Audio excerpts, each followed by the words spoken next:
मंगलम भगवान वीरो मंगलम गौतमो गणी मंगलम कुंद कुंदाद्यो जैन धर्मोस्तु मंगलम सर्वमंगल मांगल्यम सर्व कल्याणकारिकम प्रधानम सर्वधर्माणां जैनम जयतु शासिनम वंदितु सभ्य सिद्धे ध्रुवमचल मनोभवम गतिम पत्ते मोक्षामि समय पावुर्मिणमो शुद्ध केवली भणिदम। आदरणीय बाबूजी की शताब्दी समारोह के प्रसंग में हम बहुत सारे सुंदर सुंदर विषयों पर चर्चा कर रहे हैं। हमारा आज का विषय आत्म पदार्थ की अनेकांतिक दृष्टि है। इसका प्रकरण पेज नंबर 32 पर चैतन्य की चहल पहल में है। भैया यदि वहां से निकाल सकते तो निकाल दें। देखिए, थोड़ा सा ज्ञान प्रधान विषय है, चूंकि अनेकांत की चर्चा है। आप सब सुधी श्रोता हैं। अनेकांत का अर्थ हम सब समझते हैं। अनेक मतलब बहुत सारे, और अंत मतलब धर्म। जब भी कोई वस्तु होती है तो उसमें बहुत सारे धर्म होते हैं, उसे अनेकांत कहते हैं। क्योंकि सारे धर्मों का प्रकाश एक साथ तो नहीं किया जा सकता। हम छद्मस्त हैं तो हमें स्यादबाद शैली का प्रयोग करना पड़ता है। लेकिन वस्तु में धर्म तो अनंत है ही ना, वो कहाँ जाएंगे। इसलिए अनेकांत से वस्तु का विचार किया जाता है, जिसे हम प्रमाण भी कहते हैं। ठीक है ना। अभी अमृत चंद्राचार्य ने समय सार के परिशिष्ट में अनेकांत की परिभाषा दी। क्या परिभाषा दी अनेकांत की? कि वस्तु में वस्तुत्व को निपजाने वाली जो अस्ति नास्ति आदि परस्पर विरुद्ध शक्तियां हैं, धर्म हैं, गुण हैं, उन सबका प्रकाश करने वाले जो हेतु को अनेकांत कहते हैं। अब प्रकरण क्या है, पहले हम प्रकरण देखते हैं। खोला क्या आपने भैया? उसको उसकी हेडिंग निकालना, हेडिंग के नीचे का शुरुआत, और नीचे सबसे नीचे आओगे, सबसे नीचे। हाँ, सबसे ऊपर देखो आप, जूम कर थोड़ा बड़ा कर दो। सम्यक दर्शन जैसी जीवन की महान उपलब्धि एवं उसके विषय को हृदयंगम करने के लिए यदि हम आत्म पदार्थ के द्रव्य पर्याय स्वरूप पर अनेकांतिक दृष्टि से विचार करें तो निर्णय बड़ा ही सरल हो जाएगा। देखिए, अब धर्म तो अनंत है, लेकिन अभी यहाँ अनंत धर्म की बात नहीं। हमने एक वो पंक्ति भी सुन रखी है, दो या दो से अधिक होते तो वो सब अनंत में जाते। तो अभी हमें सम्यक दर्शन करना है। हमारा उद्देश्य क्या है? सम्यक दर्शन करना है। और सम्यक दर्शन करने के लिए कितनी चीजों की जानकारी आवश्यक है, उसकी चर्चा यहाँ पर है। इसलिए बाबूजी कह रहे हैं कि सम्यक दर्शन जैसी महान उपलब्धि हमें सबको चाहिए कि नहीं? सम्यक दर्शन की किसी अपेक्षा तो हम सबको सम्यक तो चाहिए ना। तो उसके विषय को हृदयंगम कोई करना चाहे और वो अनेकांत से वस्तु के स्वरूप को, आत्मा के स्वरूप को विचार नहीं करेगा तो उसको कभी आत्मा की उपलब्धि नहीं होगी। क्यों? क्योंकि वो एकांत से यदि द्रव्य वस्तु की चर्चा करेगा तो दृष्टि कहाँ प्रकट होगी, और अकेले पर्याय की चर्चा करेगा तो दृष्टि किसके आश्रय से प्रकट होगी। इसलिए बाबूजी कह रहे हैं कि हमें अनेकांतिक दृष्टि से विचार करना पड़ेगा। समझ में आता भैया? मतलब अकेला कोई व्यक्ति द्रव्य दृष्टि करता रहे तो भी काम नहीं बनेगा। इसलिए ज्ञानी जन कहते हैं पहले प्रवचन सार पढ़ना कि पहले समय सार पढ़ना? पहले प्रवचन सार से वस्तु का स्वरूप समझो, द्रव्य पर्यायात्मक कैसा है, फिर उसमें से प्रयोजन साधना किस ढंग से है वो समय सार पढ़ो। लेकिन कोई व्यक्ति अकेले दृष्टि की बात करे तो दृष्टि होती क्या है, दृष्टि का कार्य करने की शैली क्या है, दृष्टि किसकी करनी है, ये कैसे पता चलेगा? इसलिए बाबूजी ने ये प्रकरण में लिखा है कि आप अनेकांत दृष्टि से आत्मा को देखो पहले। अब कैसे देखें? उससे क्या होगा देखने से? तो वो कह रहे निर्णय करना बहुत सरल हो जाए। देखो, हम इसके नीचे का पैराग्राफ पढ़ते हैं। यह निर्विवाद है कि आत्म पदार्थ के दो अंश हैं, द्रव्य और पर्याय। हमारा काम भी इतने में हुआ जा रहा है। हमें सम्यक दर्शन करना है तो एक सम्यक दर्शन जिसमें होता है वो पर्याय, और एक सम्यक दर्शन जिसके आश्रय से होता है वो द्रव्य। इसलिए ज्यादा की चर्चा यहाँ है ही नहीं। लेकिन फिर भी दो है ना, इसलिए अनेकांत हो गया। तो क्या कहते हैं, द्रव्य एवं पर्याय। आत्म पदार्थ का द्रव्य अंश जिसे शुद्ध चैतन्य सत्ता कारण परमात्मा परम पारणामिक भाव भी कहते हैं, सदा पर से भिन्न, अक्षय, अनंत शक्तिमय, पूर्ण, ध्रुव, अत्यंत शुद्ध एवं पूर्ण निरपेक्ष है। उसमें कुछ भी करने का कभी भी अवकाश नहीं है, और वह सदा ज्यों का त्यों रहता है। आत्मा के द्रव्यांश का यह स्वरूप प्रसिद्ध हो जाने पर अब उसका दूसरा अंश पर्याय शेष रह जाती है। अब देखिए क्या कह रहे हैं, दो अंश हो गए, आत्मा अंशी, और उसके कितने अंश हो गए, दो अंश, एक द्रव्यांश और दूसरा पर्याय अंश। अब द्रव अंश के लिए क्या कह रहे हैं, कि द्रव अंश के लिए कह रहे हैं कि आत्म पदार्थ का द्रव अंश जिसे शुद्ध चैतन्य सत्ता कारण परमात्मा परम पारणामिक भाव भी कहते हैं, सदा पर से भिन्न है, अक्षय है, अनंत शक्तिमय है, पूर्ण है, ध्रुव है, अत्यंत शुद्ध है एवं पूर्ण निरपेक्ष है। देखिए जो हमारा स्वभाव है ना, द्रव्य स्वभाव, वो ऐसा है। पहले आप ऐसा द्रव्य स्वभाव जानते हो कि नहीं, आप पहले द्रव्य स्वभाव को ऐसा जानो, और यदि आप नहीं जानते तो अच्छी तरह जानो। आपकी दीनता हीनता सब मिटनी चाहिए द्रव्य स्वभाव जानकर। अब देखो चर्चा इतनी सारी है, हम सारी चर्चा तो नहीं कर सकते 20 मिनट में, लेकिन पहले आप वस्तु जैसी है, ओरिजिनल वस्तु उसको जानो। ओरिजिनल वस्तु ये है, पर्याय ओरिजिनल वस्तु नहीं है। पर्याय तो क्षण क्षण बदलती है, लेकिन आत्मा को जो ओरिजिनल स्वभाव है वो कैसा है, तो कह रहे शुद्ध चैतन्य सत्ता है। अब आत्मा शुद्ध है कि अशुद्ध है, लेकिन आप ऐसा कहोगे तो उसको सत्य नहीं माना जाएगा। आप पहले अनेकांतिक दृष्टि से आत्मा को देखो। देखो मैं थोड़ा सा और पूरा पढ़ता हूँ, फिर मैं अपनी भाषा में बात करता हूँ ताकि आपको विषय ख्याल में आ जाए। यदि हम पर्याय की, हाँ दूसरा, आत्मा के द्रव्यांश का स्वरूप प्रसिद्ध हो जाने पर अब उसका दूसरा अंश पर्याय शेष रह जाती है। यदि हम पर्याय की कार्य मर्यादा पर विचार करें तो हमारे मन में स्वाभाविक ही एक प्रश्न पैदा होगा कि द्रव्य के पूर्ण एवं शुद्ध सिद्ध हो जाने पर पर्याय को तो द्रव्य में कुछ करना ही नहीं रहा, तब फिर पर्याय का कार्य क्या होगा। तो उसका एक सरल उत्तर है कि जब आत्मा का स्वभाव ही श्रद्धा ज्ञान चारित्र आनंद आदि है, तो उसकी पर्याय का कार्य भी नित्य विद्यमान द्रव्य की श्रद्धा, उसी का अहम, उसी की अनुभूति एवं उसी की लीनता करना रहा, और पर्याय का स्वरूप भी आलम्बनशीलता ही है। वह द्रव्य की रचना नहीं करती, द्रव्य में कोई अतिशय नहीं लाती, वरन जैसा द्रव्य है वैसी ही उसकी प्रतीति व अनुभूति करते हैं। अब ये तो मैंने यहाँ से पढ़ दिया, तो अपन अपनी भाषा में बात करें अनिल भैया, तो द्रव्य कैसा है कि त्रिकाल शुद्ध है, अनादि अनंत है, उत्पाद व रहित है, अशुद्धता रहित है, परिपूर्ण है। उसमें कुछ करने को है कि नहीं, कुछ नहीं करने को। तो एक बात तो ख्याल में आ गई कि हमें द्रव्य में कुछ नहीं करना है, बराबर है। मतलब पूरा मोक्ष मार्ग कहाँ चल रहा है, द्रव्य में चल रहा है कि पर्याय में चल रहा, द्रव्य में चल रहा, मोक्ष मार्ग की पर्याय में चल रहा। अब कोई पर्याय के स्वरूप को नहीं जाने और द्रव्य द्रव्य करता रहे तभी मोक्ष मार्ग नहीं चलेगा। पहले आपको अनेकांत दृष्टि से पूरी आत्मा को देखना पड़ेगा।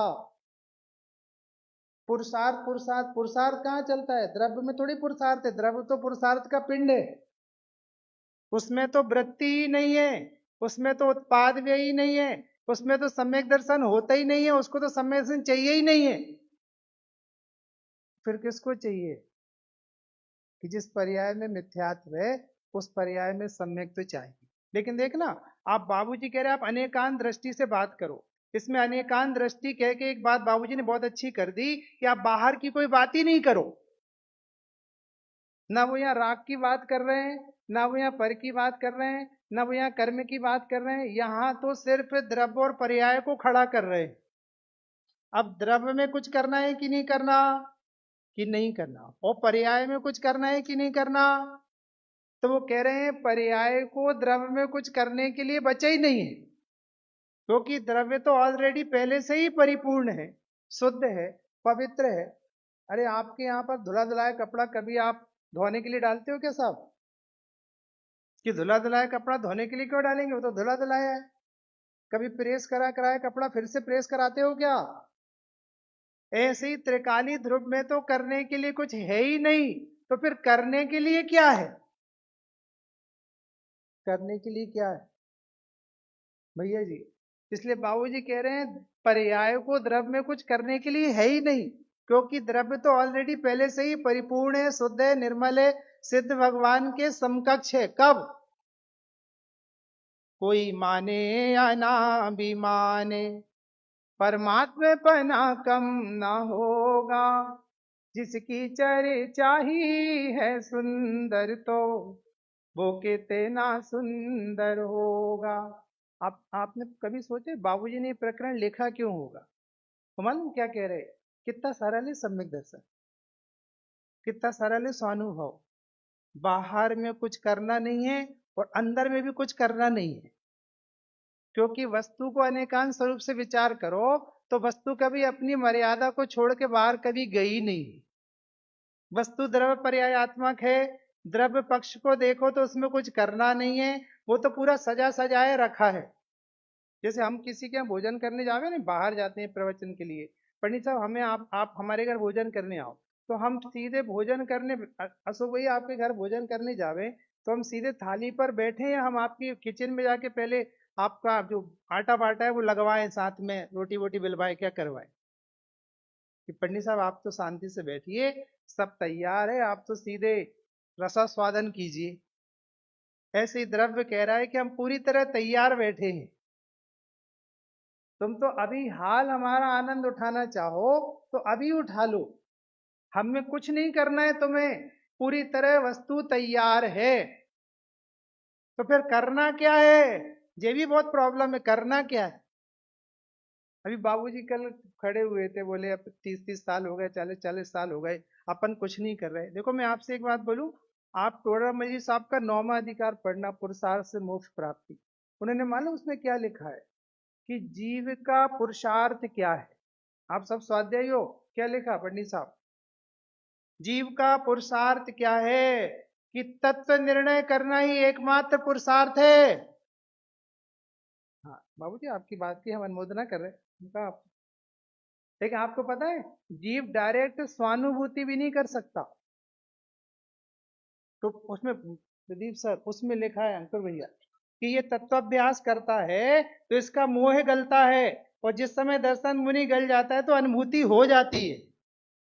इसके हाथ में तत्वाभ्यास है बस, तत्व निर्णय बस। तो हम आपसे तत्व निर्णय ही तो करा रहे हैं। आप द्रव्य और पर्याय के इतने स्वतंत्र स्वरूप को समझ लोगे और टेंशन लेस हो जाओगे तो आपकी पर्याय में जो विकल्प समाप्त हो गए, इसको ही तो निर्विकल्प स्वसंवेदन कहते हैं, और क्या कहते हैं? इसलिए आपको पर्याय में क्या काम बचा? ये देखो बाबूजी कह रहे पर्याय अंश को काम क्या बचा? जब द्रव्य पूरा है तो क्या काम बचा उसे? अभी मालूम अपन कहते हैं, बड़े पंडित साहब एक बहुत सुंदर बात कहते थे कि सम्यक दर्शन में आत्मा को शुद्ध नहीं करना, आत्मा शुद्ध है, उसे हाँ पाड़ने का नाम सम्यक दर्शन है। अब तो अपन लोग टेंशन में क्यों है? हाँ पाड़ दो ना। जैसे भैया मैं अभी अभी अपन सब यहाँ पे बैठे हैं, तो आप और हम सब जैनी हैं कि जैनी होना है पक्की बात है। हम सब जैनी हैं कि जय कुमार जी, हम जैनी हैं कि जैनी होना है? तो हम भगवान हैं कि होना है? ये हाँ नहीं पाड़ते जैसे जैनी में पाड़ दी, जैसे जैनी में हाँ पाड़ दी ऐसे भगवान में हाँ पाड़े तो उसको ही कहते हैं श्रद्धा ने अपना काम कर दिया। अभी पंडित जी कह रहे थे ना, ज्ञान में सब सब बातें, श्रद्धा में इतनी देर थोड़ी लगती है, श्रद्धा तो 1 सेकेंड में काम करती है। मालूम सच है, बिल्कुल ऐसे ही स्वरूप है। अभी जैसे मैं यहाँ से उतरू गया था और तुमसे कोई व्यक्ति कहे पंडित जी का बिल्कुल फैल था, बेकार था, स्वाध्याय अच्छा नहीं था, तो हमारी श्रद्धा उसके बारे में कैसी हो गई? कैसी हो गई? क्या वो 20 साल बाद भी हमें वो व्यक्ति कैसा लग रहा है कि यार बेकार है, हमारी निंदा कर रहा था? तो हमने उसके बारे में अपनी दृष्टि करने के लिए कितना टाइम लिया, और 20 साल में भी नहीं बदली, तो दृष्टि करना तो सरल है ना। जैसे अभी यहाँ पे अपन सब रुके हैं, अनिल भैया आपके रूम का नंबर क्या है? भूले तो नहीं? तो कैसे श्रद्धा हो गई कि 01? 3 दिन के कमरे का नंबर 01, तो श्रद्धा करने में कहाँ देरी हुई? और इनसे कोई 15 साल बाद भी पूछे कि शताब्दी समारोह में आए थे तो तुम्हारा रूम नंबर क्या था, तो फिर श्रद्धा करने में कितनी देर लगी? तो इतनी देर यहाँ क्यों लग रही? मालूम क्यों लग रही? क्योंकि बने बनाए भगवान में हानि पड़ रहे तुम्हें कुछ ना कुछ करने की पड़ी है। मैं कई बार देखता हूँ बहुत से अभ्यासी लोग, विचार नहीं चलता, तो विचार करने भी कहाँ है? किसने कहा विचार करने? अभी अभी यहाँ ये बहनें बैठी हैं, मैं किसी बहन को 5 बार घूर के देखूं ना, तो उसकी श्रद्धा मेरे बारे में बदल गई बिना विचार के, कि पंडित जी की नजरें खराब है। जब तुम एक दूसरे व्यक्ति की नजरें पढ़ सकते हो 5 मिनट में, तो अपनी नजरें अपने पे नहीं लगा सकती क्या? कठिन काम थोड़ी है वो, मालूम? कठिन, बाबूजी कहते थे, या मैंने किसके मुंह से सुना था, दूसरे की जेब में से पैसा निकालना कठिन है, अपनी जेब में से पैसा निकालना कठिन नहीं है। और मालूम बाबूजी ने बाद में क्या कह दिया? उनने ये नहीं कह दिया कि पर्याय को श्रद्धा करना है। अरे श्रद्धा ज्ञान चरित्र की पर्याय का यही काम है। मतलब श्रद्धा करना भी काम नहीं है, क्योंकि तुम्हारी श्रद्धा ज्ञान चरित्र की पर्याय तुम्हारे अंदर बैठी है, और वो करे क्या? कि भी करेगी तो वही जो उसका काम है। तो यदि वो अभी उल्टी, मतलब ना पाड़े तो उल्टी, हाँ पाड़े तो सीधी। मतलब हमें श्रद्धा ज्ञान चरित्र में भी कुछ नहीं करना, तुमने ज्ञान व्यवस्थित किया तो श्रद्धा व्यवस्थित हो गई, तो तुमने ज्ञान अव्यवस्थित किया तो श्रद्धा व्यवस्थित हुई। ये बिल्कुल ऐसे ही है। मैं पहले दिन आया तो यहाँ पूजन दर्शन के लिए जाना था अशोक चाचा जी, तो मैं यहाँ से घुसा तो किसी ने कहा यहाँ से मत आओ, बंद है, वहां से आओ। उसके बाद मैं दोबारा कहाँ से गया? 3 दिन हो गए, कहाँ से गया? आपको मालूम है, ज्ञान के साथ ही श्रद्धान काम करता है, अभेद हैं। लेकिन जब समझाया जाता है तो तोड़ तोड़ के समझाया जाता है। वो 7वीं गाथा में क्या लिखा है? गया था, हम वेद करके समझाएंगे, भाषा अनार्य 8वीं भाषा, हम भेद करके समझाएंगे, भेद है नहीं, भेद है नहीं। इसलिए कह रहे तो मन एकांतिक स्वरूप के अंदर आकर देखो, वो द्रव्य पर्यायात्मक वस्तु बिल्कुल व्यवस्थित बैठी है। द्रव्य में तुम्हें कुछ करना नहीं है, और पर्याय में भी तुम्हें कुछ नहीं करना है, क्योंकि एक समय की पर्याय में तुम कुछ कर ही नहीं सकते हो। तुम अपना दिमाग ठीक कर लो बस, तुम्हारा दिमाग मतलब तुम्हारा ज्ञान व्यवस्थित हो गया, तो अनंत गुण अपना काम कर ही रहे हैं। इसलिए देखो ये क्या लिखा है नीचे वाली तरफ। तो उसका एक सरल उत्तर है कि जब आत्मा का स्वभाव ही श्रद्धा ज्ञान चरित आनंद आदि है, तो उसकी पर्याय का कार्य भी नित्य विद्यमान द्रव्य की श्रद्धा, उसी का अहम, उसी की अनुभूति एवं उसी की लीनता करना रहा। और पर्याय का स्वरूप भी आलम्बनशीलता है। देखना, पर्याय किसी ना किसी के आलंबन से रहती है, पर्याय निरावलंबी नहीं रहती। अब प्रॉब्लम क्या हो रही कि उसे अपना घर नहीं पता है तो दूसरे के घर जा रही थी, और आपको पता है वो दूसरे घर जा नहीं पा रही थी, जाने की कोशिश कर रही थी, क्योंकि अनेकांत स्वरूप के बाहर कोई कभी जा ही नहीं सकता। अस्ति नास्ति नाम के धर्म पड़े। अब आप एक चीज बताओ, आप अभी ये सामने खंबा है, हमें सामने जाना, सब हम खंबे से टकराएं तो हमारा सिर फूटेगा। ऐसे ही ये जीव वस्तु के स्वरूप को लांघने की कोशिश कर रहा है, तो 24 घंटे दुखी है, 24 घंटे दुखी। जो अपना नहीं उसके अपनेपन में जीवन चला गया। समझ में आ रहा भैया? इसलिए उसका काम ही अवलंबन लेना है। अब तुम यदि उसे अपनी वस्तु का अवलंबन नहीं दोगे तो दूसरे का ले लेगा। अब देखो मैं आपको एक बहुत अच्छी बात कहूं, अभी अपन शुद्ध हैं कि अशुद्ध? वर्तमान में अपन शुद्ध हैं कि अशुद्ध? थोड़ी मेरी आदत है थोड़ा हुआ पुआ करने की, क्योंकि आप भी आराम करके आए हैं, पर आराम करने की स्थिति में है। हेलो, हेलो, क्या था अपन? अभी शुद्ध है कि अशुद्ध? अभी जो आवाज नहीं आ रही ना, ये आवाज नहीं आ रही ना ये, हाँ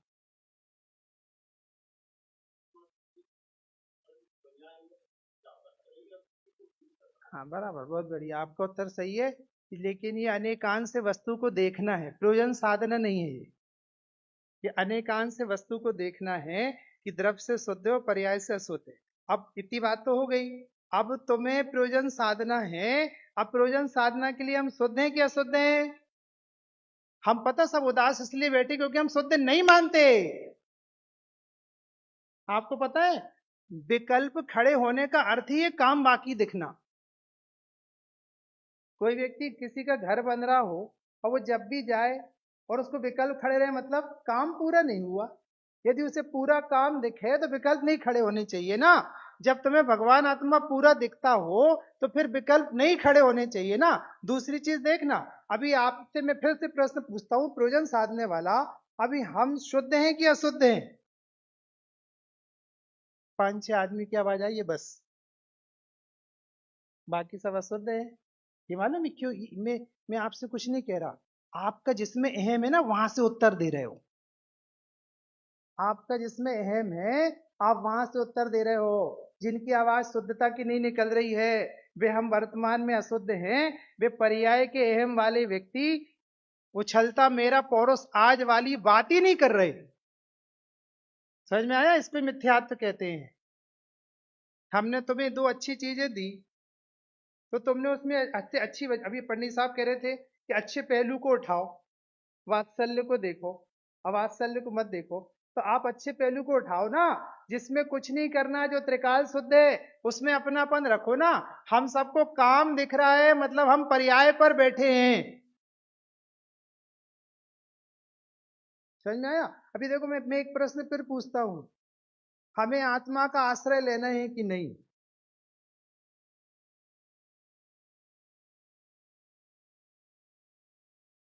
चतुराई की बातें नहीं। हम नहीं कहते, हमारे पंडित साहब कहते थे ऐसी चतुराई किस काम की हो, चतुर्गति भ्रमण कराए।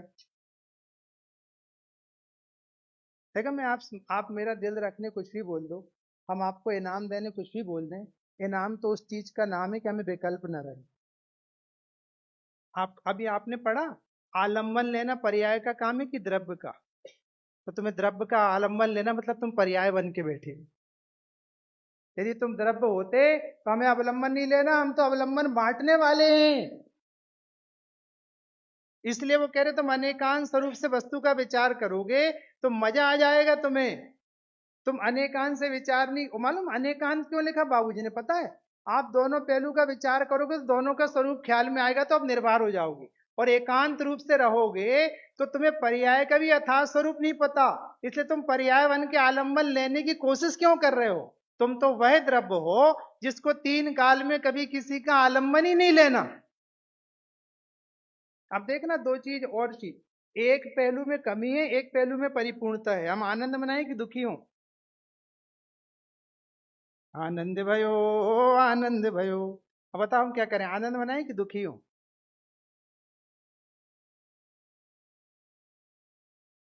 बोलो। ये पता है ये आवाज क्यों नहीं आती? ये आवाज इसलिए नहीं आती है क्योंकि पर्याय का बिच्छू डंक मारता रहता है अंदर ही अंदर। अरे मैं आपसे मालूम सच बोलूं, अभी तो टाइम नहीं है, ये घड़ी रखी मेरे सामने और मेरे पास अभी जैसा पुण्य भी नहीं है। क्या बोल, आपको पता है आप विचारते नहीं हो भैया। आप इतनी ओवर इमेज करके रखे हो सम्यक के संबंध में। आप क्या समझते हो? नारकी सम्यक दृष्टि होते हैं नारकी। 24 घंटे कृष्ण लेस्या का परिणाम है। 24 घंटे लड़ाई करते हैं, तत्व विचार करने के लिए अलग से समय भी नहीं है, फिर भी सम्यक कैसे जिंदा रहता होगा? कैसे रहता होगा बताओ आप? तिर्यंच गति में असंख्याति समष्टि पंचमूल स्थान वर्ती हैं। वे तो बिल्कुल नॉर्मल लाइफ जी रहे हैं। एक बार तो भाई साहब बोले नरक में संडे के संडे गोष्ठियां होती होंगी सम्यक दृष्टियों की। एक्चुअल पता है सम्यक दर्शन तो तब हो जब तुम्हारा ज्ञान सम्यक हो। तुम्हें द्रव पर्याय का स्वतंत्र स्वरूप ही नहीं पता, तुम्हारा ज्ञान ही सम्यक नहीं तो दृष्टि कैसे सम्यक होगी? और हम तो आपसे कहते हैं, हमारे एक ज्ञानचंद जी थे वैदराज साहब, वो एक बहुत अच्छा उदाहरण देते थे कि एक व्यक्ति सुपारी लेकर आया। सुपारी खाते थे ना पहले लोग, आजकल तो अपन लोग खाते नहीं है। अब बस मत बताना, मैं खुद ही शांत हुआ जा रहा हूँ आखिरी बस। तो वो सुपारी लेके आए तो आधी सुपारी खराब थी और आधी अच्छी थी। और सो ये पहले कौन सी खाना? पहले कौन सी वाली खाना? अध्यक्ष महोदय, पहले कौन सी वाली खाना? हाँ, नहीं नहीं, अभी ये नहीं चल रहा खाना, अभी चरणानुग नहीं चल रहा, द्रव्यानुग चल रहा। कौन सी खाना ये बताओ? अरे छोड़ो, चलो सुपारी उपाड़ी छोड़ो। आपके भोजन, आपकी थाली में पहले मूंग का हलवा आया और करेला की सब्जी आई, पहले कौन सी खाना? करेला की सब्जी खाओगे पहले कि मूंग का हलवा? है, देख रहे अभी भी यहाँ कई लोग करेले खा रहे हैं। अंकुर भाई अभी भी करेला खा रहे हो। एक मोटिवेटर स्पीकर था, बोले एक व्यक्ति अपने घर से निकला तो फटाफट ट्रेन में आया, वो टिफिन नहीं रख पाया, टिफिन में कुछ सब्जी वब्जी नहीं रखी, अकेले रोटी रख पाई उसकी वाइफ। आके बैठा और भोजन का टाइम हो गया, तो ऐसे करके खा रहा था, ऐसे आंख ऐसे करके, आंख बंद करके ऐसे रोटी लगा लगा के खा रहा था। किसने के क्या कर रहा है? तो बोले वो मेरी वाइफ जल्दी में चटनी रखनी भूल गई, तो मैं चटनी लगा के खा रहा हूँ। बोले भले आदमी हलवा लगा के नहीं खा सकता था? जब तुझे कल्पना ही करनी थी तो हलवा की कर लेता, चटनी की कर रहा है? हलवा की कर लेता ना, कल्पना ही तो कर रहा है। ऐसे ही पूरा तीन लोक का नाथ हाजिर हाजिर भगवान मौजूद है, और एक समय के पर्याय में ऐसा चिपटा बैठा है कि मुस्कुराना भी नहीं आ रहा। मुस्कुराना, मैं सच बोलता हूँ, आप बाबूजी को पहचानते नहीं हो। मैंने बाबूजी के साथ काफी चर्चा की भैया। मैंने बाबूजी से, बाबूजी ऐसे त्रिकालीश्वर भगवान आत्मा अपन है, तो अपने घर का काम कौन करेगा? तो बोला बैठा है ना वो आसराओ, वो करेगा। वो बीवी बच्चों सबकी चिंता करेगा। जब तक सत्ता में कसाय पड़ी है तब तक वो काम करती रहेगी। अरे 28 मूल गुण संयोजन कसाय के उदय में होते हैं। आत्मा 28 मूल गुणों में कुछ नहीं करती। आत्मा तो उसे कहती जिसने अपनी पर्याय तक को नहीं छुआ। तुम 3 दिन से यही तो कर रहे हो, कोना कोना खाली कर दिया है। कहाँ खाली किया है? तुम तो कोने में बैठे हो। अरे अपने भगवान पर इतने खुश रहो। मैं सच बोलूं, मुझे बाबूजी की पंक्ति याद है। यहाँ पर अभी उनका जब इसके पहले वाला कार्यक्रम हुआ था, अभिनंदन, आप बाबूजी को क्या बराबरी करोगे भैया? बाबूजी का अभिनंदन, हर्षवर्धन जी आपको याद होगा, बाबूजी का अभिनंदन करने हम लोग सब धोखे से ले गए थे। वो जाने तैयार नहीं थे, उनको बताया भी नहीं था क्या हो रहा है। बाबूजी चलो तो तैयार होके, कहाँ ले जा रहे हो मुझे? बाबूजी चलो तो सभाए सादर में, तो ले कहाँ जा रहे हो? और वहां जाके बोला कि ये क्या कर रहे हो? समझ में आया?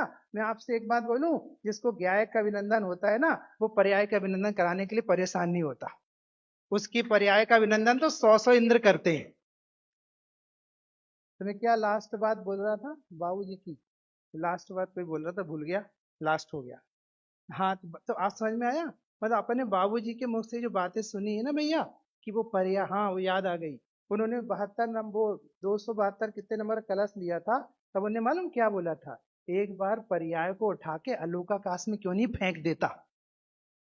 इतना इतना अपनी दृष्टि से उड़ा देना चाहिए पर्याय, इतना फेंक देना चाहिए एक तरफ उठा के। ऐसा द्रव्य लहलहाता दिखना चाहिए कि पर्याय दिखे ही नहीं। आपको पता है, सब बातें अपन विद्वान से सुनते हैं, किसी को याद करना गौण करना नहीं कहलाता, किसी को याद नहीं करना ही गौण करना कहलाता है। तुम द्रव्य पर इतने मस्त रहो, इतने मस्त रहो कि पर्याय की याद ही नहीं आए, तो पर्याय सम्यक हो गई। और पर्याय को सम्यक करने की आपने कोशिश की तो वो पर्याय मिथ्या ही बनी रहेगी। एक बार अनेकांतिक दृष्टि से आत्मा को आप देखें तो द्रव्य में कुछ करने को है नहीं, और पर्याय अपना काम करना जानती है। आप एक बार द्रव्य में खुश हो जाएं तो सारी पर्याय आपका पीछा करने लगेंगी। हम सब अपने द्रव्य में खुश हैं, ऐसी मंगल भावना से भी की बात को विराम। ओम नमस्ते।